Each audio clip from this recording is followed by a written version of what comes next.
What's up guys, I'm Shane Peterson. Thanks for tuning in. Let's talk about Washougal. The racing has been pretty predictable. Somehow I can't get my RM fantasy picks right, but that's besides the point.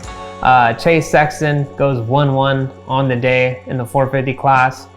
In the 250 class, which has been the class to watch, Haiden Deegan goes 2-1. He challenged Tom Vial for the win. With that being said, Chase and Haiden have racked up numerous wins this season. So let's take a look at what makes them so good and how much bonus money they've made so far this season. So let's get into it in this episode of Off the Rip.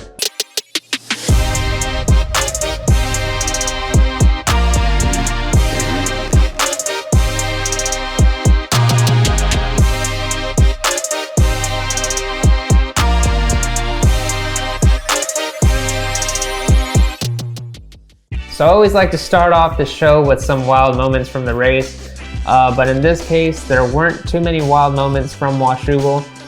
We did see a gnarly crash from Romain Pope in the second moto of the 450 class. However, at the end of the second moto of the 450 class, Aaron Plessinger pulled off to the side of the track and said, "Let's get wild." He let a fan pour some beer into his mouth. We saw some crazy whips over the tabletop in the back.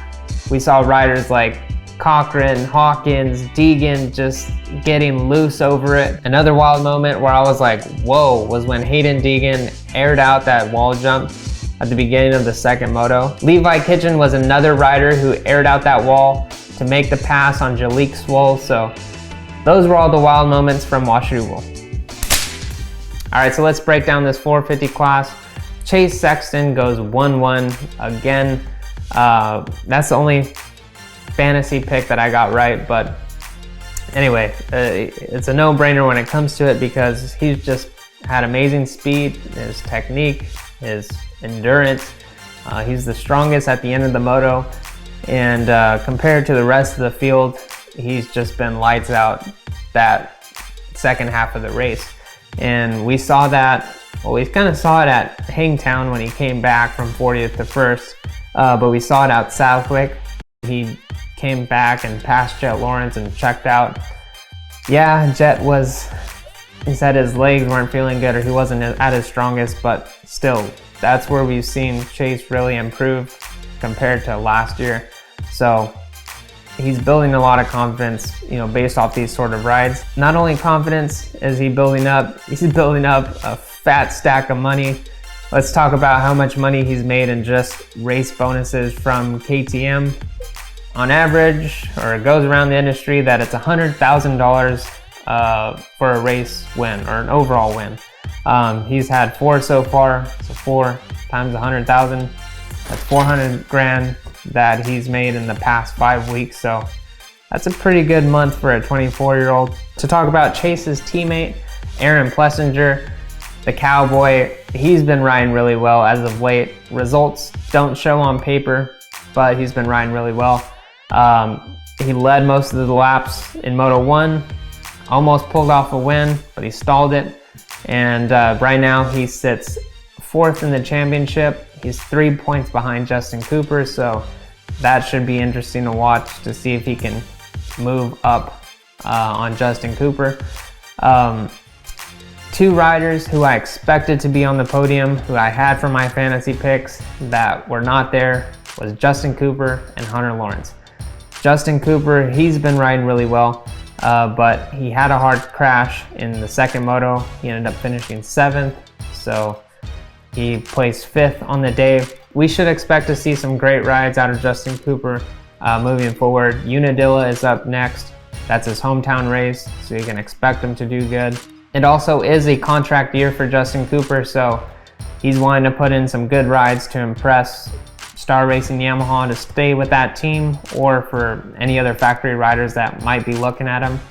Hunter Lawrence, not the strongest we've seen him this season, especially in the beginning of the moto. It just looked like he was lacking a lot of intensity compared to Anderson, Sexton, and Plessinger, which is odd because he's been really strong, really fast at the beginning of the moto, and then he just kind of dies out. So I thought maybe this time he was saving it, saving his energy for the later part of the moto. I mean, he did go down that first moto and gave up the lead, or gave up second place to Sexton, but yeah, that second moto was expecting more out of him. He stated that he's not been the same since his crash at Redbud. I'm not sure if he's maybe battling an illness or just overtraining in Florida, or it just could be that it's his first 450 season and he could be feeling the repercussions of that. I mean, it's tiring just to get to the races with all the traveling, and when you stack doing your motos in the Florida heat and training, it can really just take a toll on you. So I'm sure he's probably feeling that, and I mean, a lot of riders are feeling that. So it's pretty amazing what these guys do who are lining up every single weekend. So props to them. But yeah, let's move on to this 250 class. So this was a race for Levi Kitchen, the hometown hero, to cook up a win and back up his 1-1 from Spring Creek, but instead he overcooked it and ended up short. Who did not end up short though and bounced back was Haiden Deegan with a 2-1 score. He was ripping. He has the same formula as Chase. He's strong at the end of the moto, but he also has great technique, awesome speed, and he's just doing things that some of the riders or his competitors aren't doing on the track. So the first moto, we didn't really get to see how good Haiden was riding. Said that his suspension was just a bit off. But the second moto, we really got to see him shine. He was hanging with Tom at the beginning of the moto. Once he got around him, he was lights out. He was gone. He was untouchable. Nobody was gonna catch him. So just like how he's been strong, like Chase at the end of the moto, he's racking up wins, he's racking up money, he's making big money, he's flying into the races on a PJ. But talk about the money that he's made from just Star Racing Yamaha alone, with 6 overall wins, and with Star paying $50,000, that's what I'm assuming, for a race win. That's pretty much average what each factory team pays. That's $300K that he's made so far off his overall wins. So that's not bad for him. He can fly on a PJ, no problem. He's flying comfy and luxuriously, and he also has a comfy points lead over second place Tom Vial, which Tom Vial is now second in the points. Levi Kitchen has dropped down a third. The track, the second moto, was rougher and tougher on the 250 guys since they went second. You can see a lot of them just mailing it in.